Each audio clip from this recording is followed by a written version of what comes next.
दोस्तों, आज हम लोग बात करेंगे कि वैक्सीन क्या होता है, वैक्सीन का निर्माण कैसे होता है और यह वैक्सीन जो है हमारा बॉडी में जो है किस प्रकार काम करता है। तो इसको हम लोग आज जानते हैं। तो देखिए, आप लोग वैक्सीन तो सुने होंगे। पीछे जो है बीसीजी वैक्सीन के बारे में आप लोग को पिछला वीडियो में पढ़ाए थे, प्लाज्मा थेरेपी पढ़ाए थे। तो आप लोग सोच रहे होंगे, जो अभी तक नहीं पढ़े होंगे तो वो सोच रहे होंगे जो ये वैक्सीन जो है, ये वैक्सीन कब काम आता है। क्या मरीज पर कोई इफेक्ट पड़ जाता है, मतलब वो बीमार हो जाता है तब वैक्सीन काम आता है क्या? मतलब जब कोई व्यक्ति जो है किसी भी बीमारी से प्रभावित हो जाता है तब उसको वैक्सीन दिया जाता है। तो बीमारी से जब प्रभावित होता है कोई व्यक्ति तो उसको ठीक होने के लिए मेडिसिन दिया जाता है, न कि वैक्सीन। वैक्सीन जो है, यह जो है किसी भी व्यक्ति या बच्चे, महिला, किसी को भी जो है ये पहले लगता है, बीमारी होने से पहले लगता है। ठीक है, तो अब हम लोग जानते हैं कि ये वैक्सीन का काम क्या होता है, वैक्सीन होता क्या है। कि आप लोग को बताए कि यह जो है बीमार होने से पहले वैक्सीन लगता है लोगों को। तो यह वैक्सीन देखिए करता क्या है कि जब हमारा बॉडी में बाहर से कोई पैथोजन, वायरस, बैक्टीरिया हमारे बॉडी पर इफेक्ट करता है, ठीक है, वो हमारे बॉडी के अंदर इंटर करता है किसी भी मेथड द्वारा, जैसे खाने के द्वारा, श्वसन क्रिया द्वारा, किसी भी मेथड द्वारा जब हमारे बॉडी के अंदर एंटर करता है तो वो क्या करता है कि हमारे बॉडी को जो है नुकसान पहुंचाने का काम करने लगता है। ठीक है, हालांकि सभी प्रकार के बैक्टीरिया जो है हमारे बॉडी के लिए जो है हानिकारक नहीं है। कुछ कुछ ऐसे बैक्टीरिया भी हैं जो हमारे बॉडी को जो है फायदा कारक पहुंचाता है। जैसे आपको दही में लैक्टोबैसिलस पाया जाता है। ठीक है, ये लैक्टोबैसिलस क्या करता है, हमारे बॉडी को इफेक्ट नहीं करता। और भी कई सारे प्रकार के बैक्टीरिया, वायरस हैं जो हमारे बॉडी के लिए फायदेमंद है। लेकिन कुछ ऐसे बैक्टीरिया, वायरस होते हैं जो बाहर से जो है हमारे बॉडी में एंटर करता है और वह क्या करता है कि हमारे बॉडी में घुस करके, ठीक है, किसी भी मेथड द्वारा, खाने के द्वारा, श्वसन के द्वारा, हमारे बॉडी में घुस करके, और क्या करता है, जब हम भोजन करते हैं तो क्या होता है, हमको एनर्जी मिलता है, ठीक है, ब्लड बनता है, तो प्रोटीन बनता है, कार्बोहाइड्रेट्स बनता है। तो जितने भी प्रकार के न्यूट्रिशन बनते हैं वो वायरस या बैक्टीरिया क्या करते हैं, जो बाहर से एंटर करते हैं, वो क्या करते हैं कि ये न्यूट्रिशन को खत्म करके हमारे बॉडी में न्यूट्रिशन होने नहीं देता है। वो क्या करते हैं कि वायरस, बैक्टीरिया वो उनका न्यूट्रिशन का यूज कर लेते हैं और वो अपना रिप्रोडक्शन चालू कर देते हैं। जब हमारा बॉडी में रिप्रोडक्शन होने लगेगा बैक्टीरिया, वायरस का, तो वो क्या होगा, रिप्रोडक्शन होगा तो बहुत अधिक संख्या में हो जाएगा।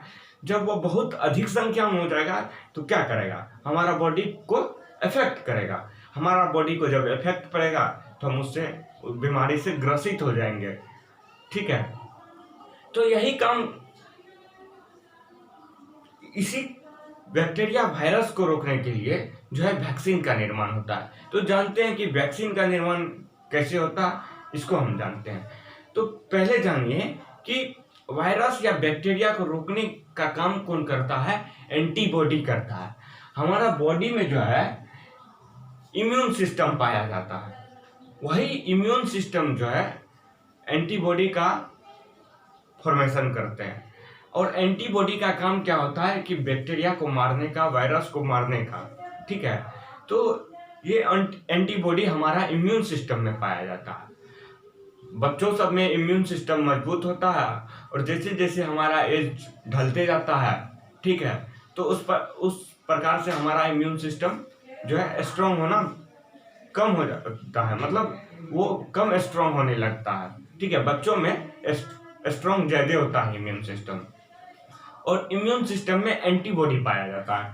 यही एंटीबॉडी का काम होता है बैक्टीरिया, वायरस सबको मारने का। तो अब बात करते हैं कि अभी फिलहाल चल रहा है कोरोना, तो क्या कोरोना के लिए हमारा बॉडी एंटीबॉडी नहीं बना पा रहा है क्या? ठीक है, कोरोना वायरस को नहीं मार पा रहा है क्या?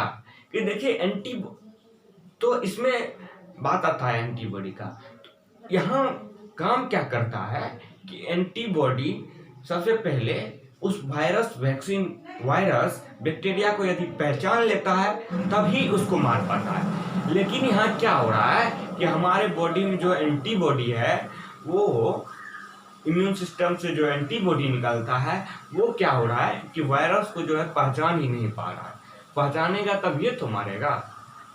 आप मेरा चोरी किए थे, आपको पहचानेंगे तब ये तो मारेंगे। पहचान में करते हैं, कुटकुटैया उठा देंगे तो आप छुड़िएगा हमको? नहीं छुड़िएगा। वही क्या होता है कि हमारा बॉडी का एंटीबॉडी अभी उसको पहचान ही नहीं पा रहा है। तो पहचानने के लिए जो है, वही पहचान दिलवाने के लिए वैक्सीन का निर्माण होता है। ठीक है, तो पहले देखिए एंटीबॉडी का आकार किस प्रकार का होता है। एंटीबॉडी का आकार होता है वाय आकार का। ठीक है, यह वाय आकार का होता है। इसमें जो है प्रोटीन पाया जाता है और एज लाइक एज इसको कैंची मान ले। और जैसे हमारे बॉडी में बैक्टीरिया वायरस एंटर करता है तो ये ऐसे ऐसे करके एज लाइक एज कैंची से काट देता है, मार देता है। तो यह एंटीबॉडी निर्माण करने के लिए, जैसे अभी हमारे बॉडी का एंटीबॉडी कोरोना को नहीं पहचान रहा, तो अब कैसे पहचानेगा? उसके निर्माण के लिए जो है हमारे बॉडी में एंटीबॉडी का निर्माण किया जाएगा। तो वही एंटीबॉडी निर्माण के लिए जो है वैक्सीन का निर्माण होता है। तो वैक्सीन का निर्माण कैसे होता है जानते हैं। तो देखिए, यह एक प्रकार का एक वायरस लिया हम, ठीक है, जैसे कोरोना है। आपको बताए कि यह जो है हमारे बॉडी में एंटर करेगा। बॉडी में जब एंटर करेगा तो हमारे बॉडी को इफेक्ट पहुंचाएगा। तो ये हमारे बॉडी में जो एंटीबॉडी बनेगा तब तक इस वायरस को नहीं मार पाएगा, जब तक कि हमारा बॉडी का एंटीबॉडी इनको पहचान नहीं लेता है। तो इसी एंटीबॉडी को पहचानने के लिए वैक्सीन का निर्माण किया जाता है। तो वैक्सीन का निर्माण करने के लिए क्या होता है कि डॉक्टर या वैज्ञानिक क्या करते हैं कि ये जो कोरोना हुआ, कोरोना का कुछ भाग को ले लेते हैं। ये पुराना कुछ हुआ तो कोरोना का कुछ भाग को ले लिए। ठीक है, कोरोना का कुछ भाग को ले लेते हैं। जैसे आपको पिछला वीडियो में भी बताए थे कि वैक्सीन का निर्माण के लिए डॉक्टर क्या करते हैं, जैसे मलेरिया होता है तो उसका बैक्टीरिया को ले लेते हैं और बैक्टीरिया को दवाई दे करके कमजोर कर देते हैं। फिर क्या करते हैं, वो बॉडी में इंजेक्ट कर देते हैं।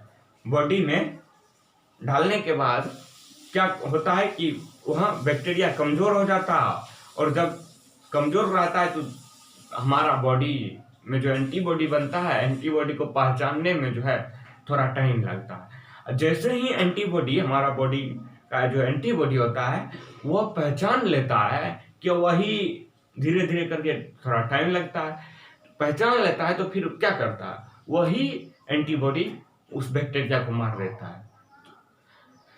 तो वही मारने के लिए जो है यहाँ वैक्सीन का निर्माण किया जाता है। तो कैसे पहचानेगा देखते हैं। तो डॉक्टर क्या करते हैं कि कोरोना को कुछ पार्ट को ले लिए, साइटोप्लाज्म, आरएनए, डीएनए सब कोरोना में होता है, तो इसका कुछ पार्ट को ले लिए।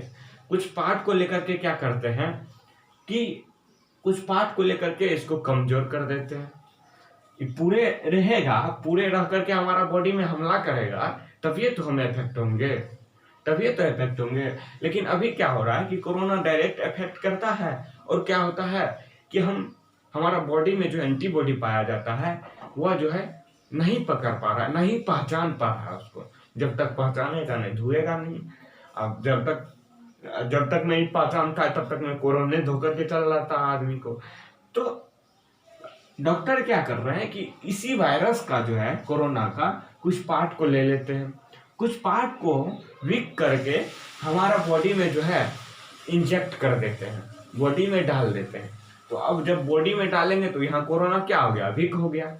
कोरोना जब वीक हो गया, इसका कुछ पार्ट डाले हैं। कोरोना जब वीक है तब तक में क्या करेगा कि हमारा जैसे कोरोना सोच रहा एंट्री किया, तब तक में हमारा बॉडी में जो एंटीबॉडी पाया जाता है वो पहचान लेता है धीरे धीरे करके, तू कोरोना है, तू बहुत दिन से यहाँ घूम रहा है, अब हम तुमको पहचान लिया, तुम जो है कोरोना ही है।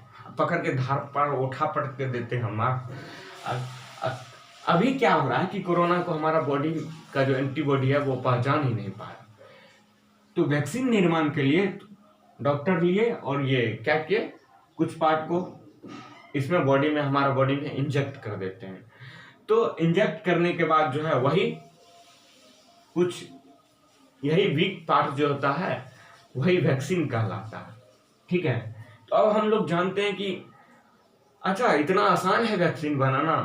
नहीं, इतना आसान नहीं है। इतना टाइम क्यों लगता है? देखिए, सबसे मेन वैक्सीन बनाने में टाइम इसलिए लगता है कि पहले किसी वायरस का जो है सिम्टम्स को पहचानना, ठीक है, इसका जेनेटिक्स को पहचानना कि वायरस का जेनेटिक्स क्या है, इसमें क्या क्या पाया जाता है और वो काम क्या करता है।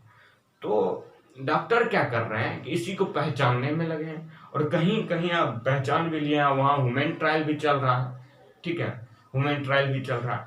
और ये जानिए कि डॉक्टर क्या करते हैं कि वो पहले डायरेक्ट ह्यूमन ट्रायल नहीं करके किसी चूहे पर ट्रायल करते हैं या किसी अन्य जीव पर ट्रायल करते हैं, इसलिए कि यदि ज्यादा कोरोना का पार्ट चले भी गया बॉडी में तो कोई दूसरा ऑर्गेनिज्म ही मरेगा, लिविंग ऑर्गेनिज्म ही मरेगा। तो उसी चीज को पहचानने के लिए कितना पार्ट ही ले हम डॉक्टर, कोरोना का वायरस का कितना पार्ट ही ले जो बॉडी में जाने के बाद जो है उसको सरवाइव कर पाएगा। तो इसलिए डॉक्टर पहले हमारे बॉडी पे नहीं करके वो किसी अदर लिविंग ऑर्गेनिज्म पे इसका अध्ययन करते हैं। ठीक है, ट्रायल करते हैं, बाद में हम ह्यूमन ट्रायल करते हैं। अभी ह्यूमन ट्रायल भी चल रहा है। तो अब देखिए कितना टाइम क्यों लग रहा है, बता रहे थे। होता क्या है कि क्या बताए, कोरोना को सिम्टम्स को पहचानने का, कोरोना का सिम्टम्स को अभी पहचान भी लिए हैं, लेकिन हो क्या रहा है कि अभी तक डॉक्टर कंफ्यूज में है। कंफ्यूज में यही है कि कोरोना एक ही टाइप का नहीं मिल रहा है, बहुत से टाइप का कोरोना मिल रहा है जिसमें अलग अलग प्रकार का सिम्टम्स होता है, अलग अलग प्रकार का जेनेटिक्स पाया जाता है। इसी वजह से जो है कोरोना वायरस का वैक्सीन तैयार करने में इतना टाइम लग रहा है। यदि तैयार हो भी रहा है तो निश्चित नहीं हो रहा है कि वो वैक्सीन से ठीक हो ही जाएगा, क्योंकि जब तक सारे प्रकार का कोरोना वायरस का सिम्टम्स को हम लोग पहचान नहीं पाते हैं, तब तक जो है उसका जेनेटिक्स को पहचान नहीं पाते हैं, तब तक वैक्सीन जो है हमारे ऊपर कारगर नहीं रहेगा। तो इस प्रकार से जो है बताया आपको, डॉक्टर वैक्सीन का निर्माण करता है। आपको बताया कि वैक्सीन का निर्माण करने के लिए वायरस में क्या क्या देखना पड़ता है, बैक्टीरिया में क्या क्या देखना पड़ता है, उसका जेनेटिक्स को देखना पड़ता है। ठीक है, तो आपको बताया कि वैक्सीन बनाने के लिए जो है किसी भी वायरस या बैक्टीरिया का कोई छोटा पार्ट लिया जाता है और उसको वीक करके जो है बॉडी में इंजेक्ट कर दिया जाता है। बॉडी में इंजेक्ट करने के बाद उसको पहचाना जाता है। फिर जब पहचान लिया जाता है तो फिर हमारा बॉडी क्या होता है कि जैसे ही वैक्सीन लगता है तो हमारा बॉडी उसको पहचान लेता है। तो अब क्या करेगा कि जब हमको वैक्सीन पहले ही पड़ चुका है, अब यदि कोरोना एंटर करेगा तो हमारा बॉडी क्या हो रहा है कि पहले से जान रहा है कि सोच रहा है ये कोरोना ही है। अब क्या कोरोना जैसे घुसेगा बॉडी में कि तू कोरोना है, कोरोना तुमको तो हम जानते हैं, पकड़ के धो देगा। तो वैक्सीन इसलिए पहले दिया जाता है बॉडी में कि जैसे बचपन में हम लोग को बीसीजी का टीका पहले लगा दिया जाता है। क्यों? क्योंकि हम लोग मलेरिया से इफेक्ट ना हो। मतलब उस वैक्सीन में वही चीज रहता है, वीक बैक्टीरिया रहता है। ठीक है, एंटी मलेरियल वैक्सीन रहता है, वही वीक बैक्टीरिया रहता है जो कि बचपन में डाला जाता है ताकि हमारा एंटीबॉडी उस चीज को पहचान ले और आने वाले समय में यदि कोई उस प्रकार का बैक्टीरिया हमारी बॉडी पर अटैक करता है तो पहचान के तुरंत हमारा एंटीबॉडी धो दे। ठीक है, यहाँ भी वैक्सीन भी वही करता है। ठीक है, वैक्सीन का काम है वही होता है। जैसे जैसे वैक्सीन का निर्माण होगा तो यह क्या करेगा, हमारा बॉडी में, सबका बॉडी में इंजेक्ट कर दिया जाएगा। अब जब पहले ही इंजेक्ट कर दिया जाएगा, तो अब यदि दूसरा कोरोना इंटर किया तो हमारा एंटीबॉडी पहले से पहचान के रखा है, तुमको तो हम जानते हैं, तुम मैदान में आएगा तो अब तुमको छोड़ेंगे नहीं। और जैसे हमारा बॉडी में अब कोरोना आएगा, पहले से वैक्सीन डाला हुआ और हमारा एंटीबॉडी पहचानता है, जैसे घुसा तो कोरोना है रे, देरी भी नहीं लगाएगा, तुमको तो हम पहचानवे करते हैं, धो धात के कचूमर निकाल देगा। तो यही काम होता है वैक्सीन का, ठीक है। तो आप लोग को जो बताए कैसा लगा, आप लोग कमेंट में बताइएगा, ठीक है। क्या सही इन्फॉर्मेशन दे रहे हैं, नहीं दे रहे हैं, या अच्छा बता रहे हैं या नहीं बता रहे हैं, आप लोग कमेंट में बताइएगा, ठीक है। Thank you.